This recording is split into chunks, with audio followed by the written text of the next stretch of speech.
kind of straighten it a little bit. Push it down a little more, straighten it back, and whoop, whoop, whoop, whoop, too far, too far.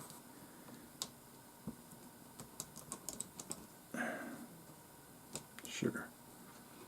Okay, pull that out a little bit.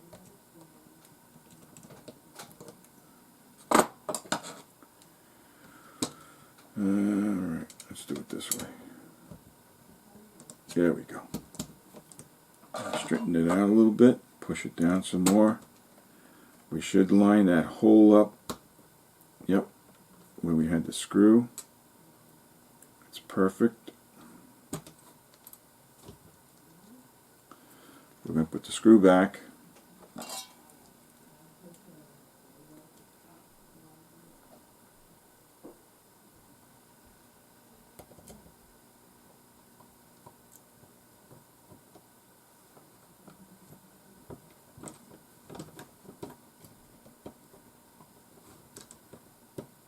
Got to get this screw to go in correctly, otherwise you cross thread it.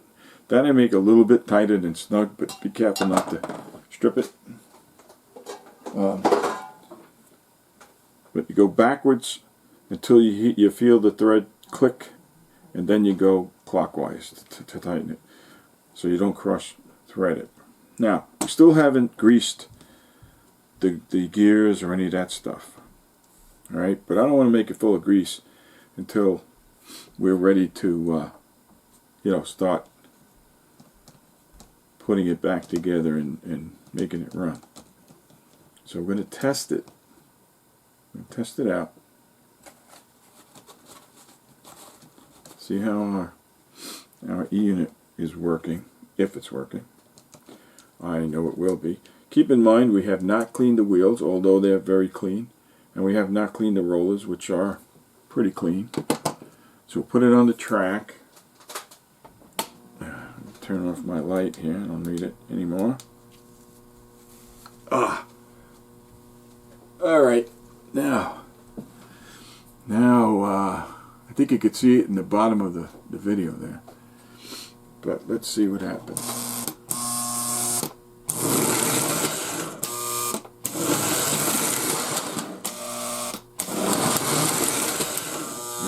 See it running back and forth.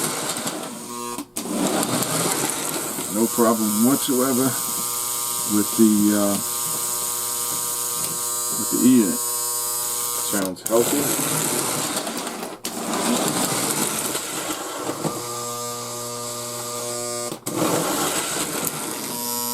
Yep. Runs beautifully now. Voila. So we got a good running engine now. What we're going to do is clean. We're going to do a lot of cleaning like I've showed you before. We're going to do oiling and lubing. Obviously we lube the gears. Alright, not a lot, just a tiny bit. We're going to oil the bearings and all the other places you're supposed to oil.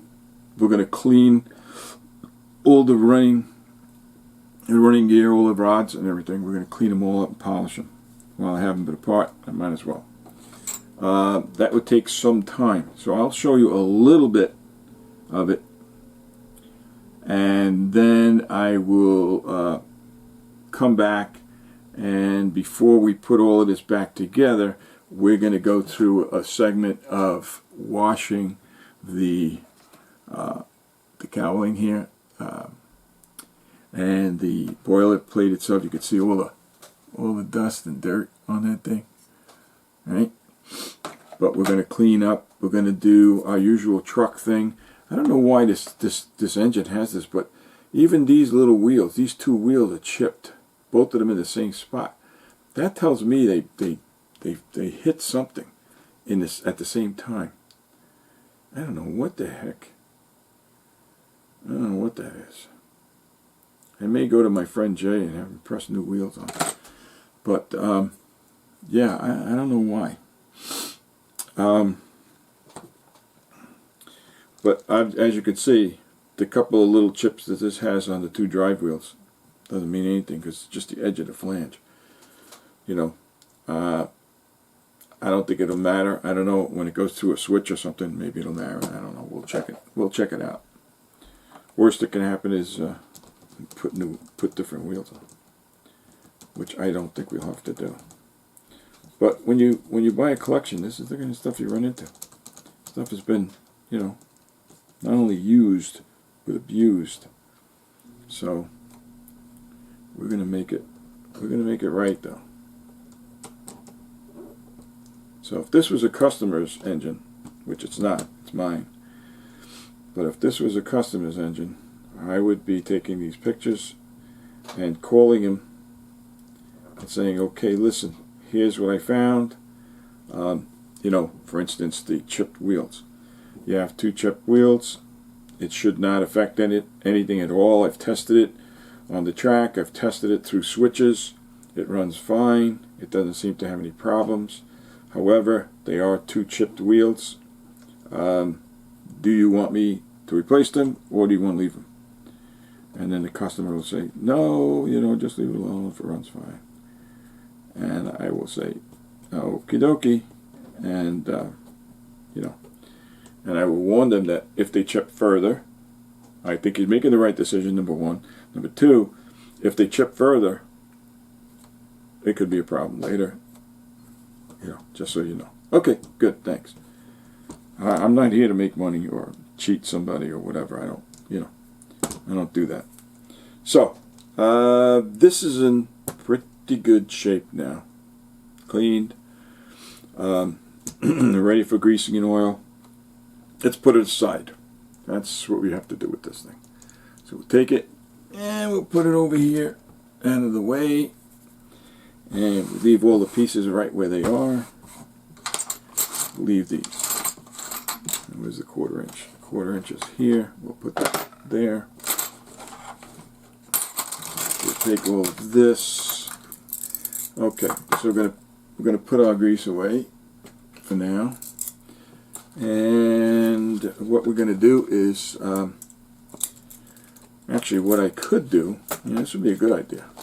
What I could do, instead of stopping this video right now, I could show you real quick what I would do to clean the running rod, the rods and everything.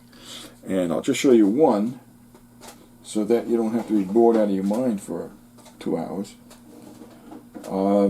And then I'll do the others. Now you have to be careful because now we're using Brasso.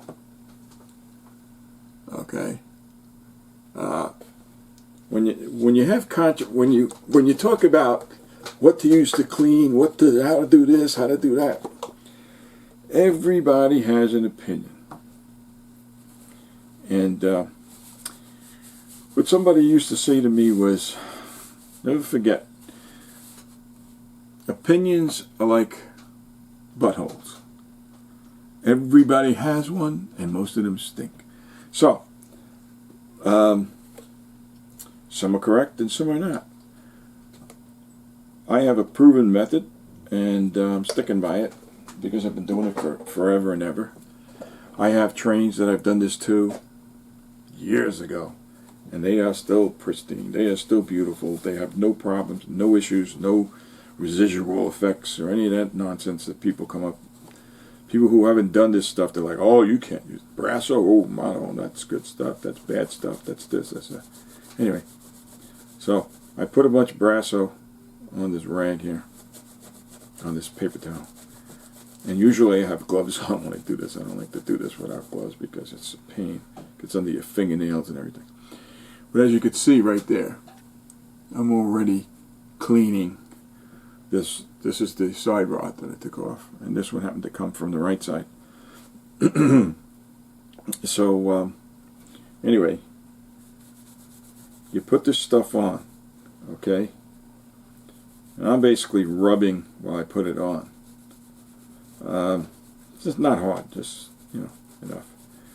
And do the edges, the back, the this, the that, the whole thing. And then sometimes I let it sit for a little while, depends on the piece. And then I'll buff it off. I'm not going to let this sit because, you know, I don't want to bore you guys. But basically, we already have a piece that has given us a lot of dirt and looks a hell of a lot better as far as shininess and clean. Now I could see, you probably can't see it in the camera, but I could see some spots that require a little bit persuasion, a little bit more persuasion, that is, from me. And if I could find my other little piece of, where is it? I'm looking for another piece of eraser that I have, because I cut these things up in such a way that I make some thin, some thick. Anyway, we'll use the same one I was using before because I can't find the other one. I don't know what I do with it. I'm going to clean it off a bit. Because when you use these, especially when they get hard like this one, they get black and then you just putting black on black. So I scrape it like you scrape off burnt toast. I scrape it until it's clean. And I only did half of this to show you the difference. You could see half is clean and half is still dirty. So I take the clean part and I will lightly go over this thing, because this has a lot of little nooks and crannies that have been sort of, I don't know, I don't want to say damaged, but for some reason they have these little chips in them. I don't know what the hell this engine went through, but it's got chips on stuff I've never seen before. Anyway, this little pitting, I guess you could call it, which does happen to these. But anyway, so with this, I'll do the other side. And by the way, I do both sides, even though the other side doesn't show. When they put these together at the factory, that's my thought pattern. When they put these together, they used brand new, clean parts. And when they finished building it, putting it together, it ran perfectly. And it lasted quite some time. So why would I put it back half-baked, so to speak? Why would I put it back where the front is clean and the back is dirty? Now this one has a crevice in that little divot that we were looking at before, so I can't get in there with that. So I use the point of my razor to kind of get that one out. Now I'm a fanatic. You don't have to be a fanatic. Okay. So now that we did that, we got all the little doohickeys off there. I'm going to take just a tiny bit of this Brasso, put it on the cloth, the paper towel, put it again on this thing. Not even rubbing as hard as I did before. Okay, not that much dirty over here, not that much dirt, but you always get something because, you know, it's metal, so you always get some kind of tarnish type, whatever. Again, it's a chemical reaction, obviously. You get another rag, another piece of tissue here. Paper towel. Alright. And voila. You have a much shinier, nicer rod that's going to go on. Okay? So that's what we'll do to all of the running gear on this engine. Before we put it all back together, we will have everything all cleaned. And then we'll do the trucks like you've seen me do trucks. We'll clean those and we'll be in great shape. So I'm going to do one more thing with you before I turn this off. Take the opportunity to show you, because we can do it pretty neat, pretty quickly, and it won't bore you because you haven't seen this yet. We'll take this out and we'll put this up here. Now I'm going to move this tray with all these pieces out of the way because I don't want to get soap and water and everything else on them. And we're going to move our little oil, our alcohol, and move all that stuff out of the way. A couple of screwdrivers, get out of the way. Pliers. I like to try to keep it tidy as I go. Anyway, so now, here we are, having some fun, and we're going to do something really cool to this thing.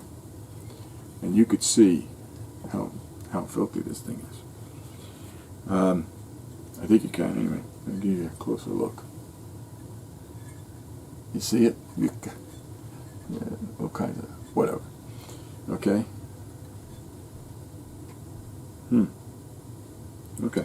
So, what we're going to do is, I'm going to take my magical bowl of water.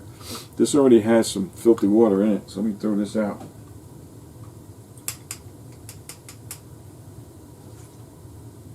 Okay. And we're going to take a piece of paper. We're going to clean out the dirt that was in here from the thing I did the other day. Clean it up a little bit, nice and clean, beautiful.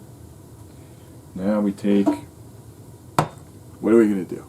We take Ajax dish soap with citrus. I don't care if it's lemon, lime, orange, whatever. Has to have citrus or it won't cut through the grease. You just take a little bit, doesn't take much, and then I usually have a bottle of water, but this is my spray bottle. So I'll put some water. I'll put about halfway. So we have a nice mixture of soapy water. We take my very soft toothbrush, okay, and we'll mix it up. And then we're going to take this and this, and I'm going to move it out of the way. And I'm going to put this on here. And because these handrails are extending, it's a pain to always lay it down. So I'm going to use that to be my little stand. Okay? So it's easier for me to put it down when I have to. And I'm going to take my pail. Some of you guys have seen this before because you may have watched other tapes and you know what's coming. If you don't want to watch this because you've seen it before, well, you can forward it. Alright? So what I'm going to do here is, the important thing is that you see what I'm doing. I think you can from the video. So I'm going to take my soapy water and put this over here. Now, I know this has a metal bell and it has the whistle and it has all the cotter pins and blah blah blah blah blah. You know what I mean? It has the metal plates, which are just, bent tabs on there, and has a lot of nook and crannies that once we get this wet, there's going to be water inside everything. But I'll show you what we'll do with that too, because we have a way of fixing that. Anyway, we're going to start, and this, I cleaned a tender. You guys may, I don't know if I put that video, the tender cleaning, I will put it on YouTube if I have it. But when I did the roof, the top, like the top of this thing, when I did the top of that, man, this, whatever this grease, whatever this filth is, it's on like grease. It's like stuck. it's like stuck to the metal. I've never seen this before. I guess that's what happens in an attic. I don't know. Never had my trains in an attic. An attic gets super hot in the summer and super cold in the winter here. But in any case,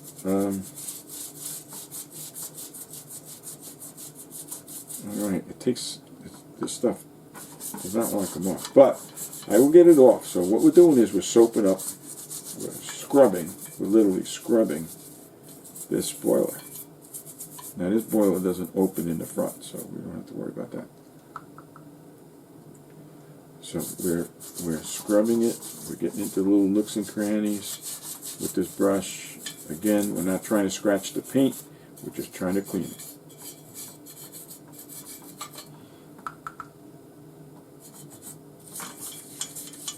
Alright.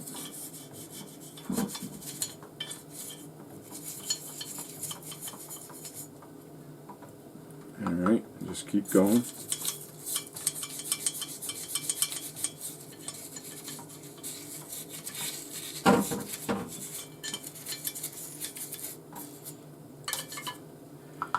Don't be afraid to clean it. There was a spider web right there with something stuck in there. I guess it sucked its life out of. And this is a nice boiler. It's in good shape. It's in good shape. Other than the chips on the wheels, I don't think this has been abused.